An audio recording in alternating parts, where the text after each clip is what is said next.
আজকের ব্লগে আপনাদেরকে শেরপুর জেলার মধুরিলা ইকো পার্কের বিস্তারিত জানাবো, ঠিক কিভাবে মধুরিলায় যাবেন এবং সেখানে কি কি দেখতে পাবেন, এই সবকিছু নিয়ে থাকছে আমার আজকের ব্লগ। তো দেরি না করে চলুন মূল ভিডিওতে চলে যাই। আর হ্যাঁ, যদি ভিডিও ভালো লাগে অবশ্যই ছোট্ট করে একটি লাইক, কমেন্ট অথবা ভালোবাসার ব্যাপ্তি ঘটাতে শেয়ার দিবেন। তো প্রথমে বলি যে মধুরিলা ইকো পার্কে কিভাবে যাবেন। যদি শেরপুর সদর থেকে যান তাহলে শেরপুর সদরের খোয়ারপাড় থেকে মধুরিলা ইকো পার্কে যাওয়া যায়। যদি ব্যক্তিগত গাড়িতে করে আসেন তাহলে শেরপুর, তিনানি, নন্নি হয়ে মধুরিলা যেতে হবে। আর যদি সিএনজি বা অটোরিকশা দিয়ে যান তাহলে প্রথমে নন্নি পর্যন্ত যাবেন, তারপর সেখান থেকে আবার রিক্সা বা অটোরিকশা দিয়ে মধুরিলা ইকো পার্কে যেতে পারবেন। আর যারা ঢাকা থেকে আসবেন বা ময়মনসিংহ থেকে আসবেন তারা নকলা বাইপাস দিয়েই নালিতাবাড়ি হয়ে, নন্নি বাজার হয়ে অথবা নালিতাবাড়ি দিয়ে সরাসরি বর্ডার রোড দিয়ে আপনারা চলে যেতে পারবেন মধুরিলা ইকো পার্কে। এই হচ্ছে এখানে আসার গল্প। আর আসার পর এখান থেকে টিকিট কাটতে হবে। টিকিট কাটার পর ভেতরের এক মনোরম পরিবেশ আপনাকে মুগ্ধ করবে।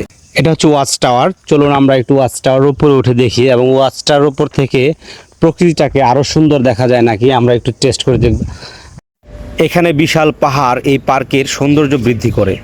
এটি একদিনের ভ্রমণের জন্য দারুণ একটি জায়গা। এই পার্কে রয়েছে রাবার বাগান এবং শালবন।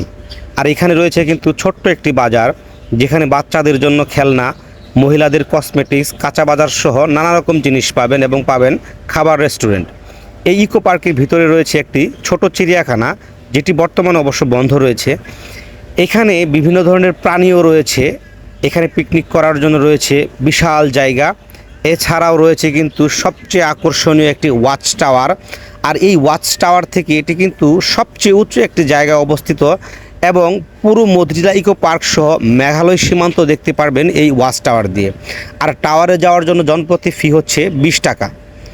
এখানে একজন পর্যটক এমনভাবে বলেছিলেন যে প্রাকৃতিকভাবে সবচেয়ে সুন্দর জায়গা হচ্ছে মধুরিলা ইকো পার্ক। সবুজ একটা জায়গা যা মন এবং হৃদয়কে শান্ত করে। এখানে পাহাড় এবং বিভিন্ন স্মৃতিস্তম্ভ রয়েছে। এখানে কিন্তু রয়েছে নৌকা, আর যে নৌকায় করে পাহাড়ি লেকে আপনারা ঘুরতে পারবেন। এখানে একটি ওয়াচ টাওয়ার রয়েছে, যেটার কথা আমি আগেই বললাম, এবং সেখান থেকে কিন্তু ভারতকে দেখতে পারবেন স্পষ্ট। আরও একজন পর্যটক কি বলেছিলেন জানেন? এটা নাকি বাংলাদেশেরই অন্যতম সেরা জায়গা।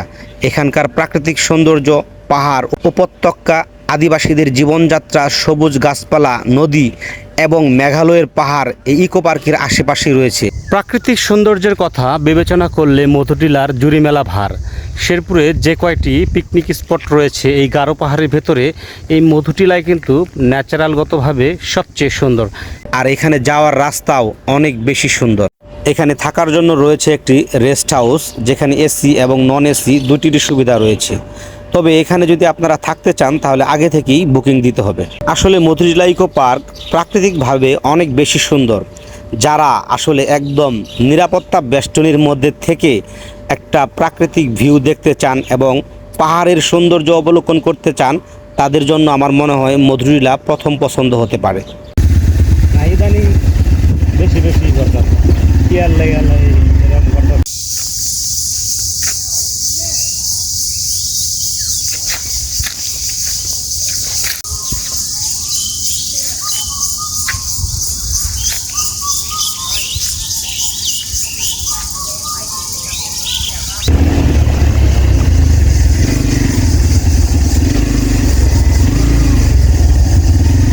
দেখার মতো ব্যবস্থা করে গড়ে তোলা হয়। আর আমার সামনে আমি আর উপরে অবশ্য নাজিম এটার